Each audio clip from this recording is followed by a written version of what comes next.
A couple of videos ago, we looked at this basic non-latching relay here. It's a 12 volt relay. That's the voltage it takes to switch it, and we'll demonstrate that really quickly. So we got positive supply coming to one side of the coil. Other side of the coil is where that jumper is, right there. So I'll plug this blue jumper in there, and if I complete the circuit going to ground, you can see the coil is energized, the LED flipped. And so right now these LEDs, I got somewhere about 10 milliamps of current going through them. Since it's 12 volts, I have a 1000 ohm resistor protecting them. But now you can see that it switched. So the rest of the current is the coil right there. And then I'll remove it. And here you can see that we have our normally closed state. Those two pins are just normally connected.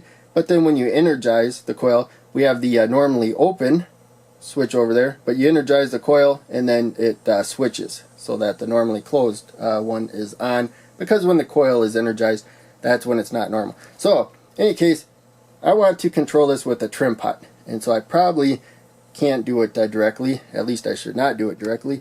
So what I'm going to do, I'm going to use an NPN bipolar junction transistor wired as a switch. So right before I do, I'll remind you, we have this diode here.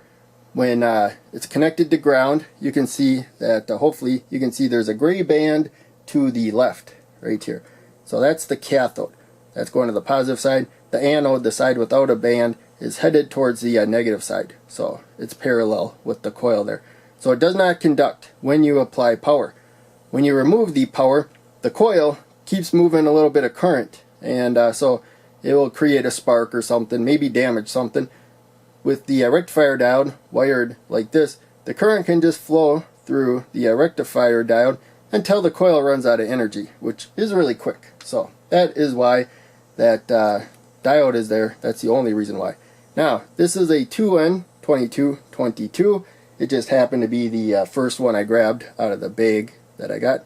And it has the same pin layout as the 2N3904 that I normally use in my videos. So looking at the flat side, we got the emitter to the left, the base in the middle, collector on right. We're going to swivel it this way. We're going to wire this as a switch. So the collector is going to, I don't know why I switched something, but the collector is going up to where the coil and the anode of the rectifier diode are. The base is in the middle, it's floating right now, and the emitter is at the bottom. We want a direct connection from emitter to ground right there. And so it is off right now. We have to give it a little base to emitter current. And so again, we're going to control it with a trimpot here, wired as a voltage divider. Right now I set it to 0 volts. That'll help make sure that the transistor stays off. We're going to use a 10 kilo ohm resistor. We just need a little bit of current, and put that up to the base of the transistor. The middle pin of the trimpot is the output, and there it goes. Kind of rough going in, but we got that. So 10,000 ohm resistor right there. Now we will raise the voltage somewhere about 0.6, 0.7 volts. It will switch, but keep an eye on the current too. So it's actually going to conduct a little bit, but at least with this relay, it's okay. You can see current went up. So that extra current is the current going through the coil for the most part. So there's a little bit of coil, but it still hasn't flipped. It's going to flip when we get to about 40 milliamps right there, approximately. So there it switched. We can go up. Since it's a 10 kilo ohm resistor, I'll go all the way up to 12 volts. You want to use at least 1,000 ohms to protect an LED, but the LED drops a bit of voltage more than the base to emitter of the diode. And so I didn't want to use a 1 kilo ohm, 1,000 ohm there. I just went right to 10 kilo ohms, but it seemed to work about the same. So we'll go down now. And so yeah, you can see this range here. We're not really adding any current to the circuit. We're putting a little more through base to emitter, but it doesn't make any difference. So I already covered NPN bipolar junction transistor switches in other circuits, in other videos I mean, and so I'm not going to explain it in more detail now. Right now I assume you pretty much know. But in case, we're going to go back to 40. Remember, that's about where it flipped, somewhere about this point. But you can see once we have the coil energized and it's holding the switch in there into this not normal position, it takes quite a bit less current to go down to, before it will flip back, before the coil loses enough energy to switch. There we go. So we had somewhere about 10 milliamps of current going through the coil before it gave up, because remember, about 11 is going through the LED.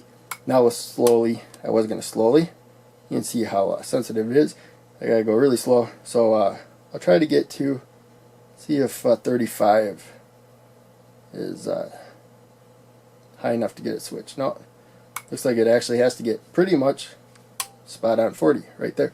So that's about it. You can take a weak signal, whatever it is, very weak signal, with the transistor, easily control a relay. So there's a lot of integrated circuits and stuff you may want to control a relay with that cannot output anywhere, sometimes not even more than 20 milliamps or whatnot.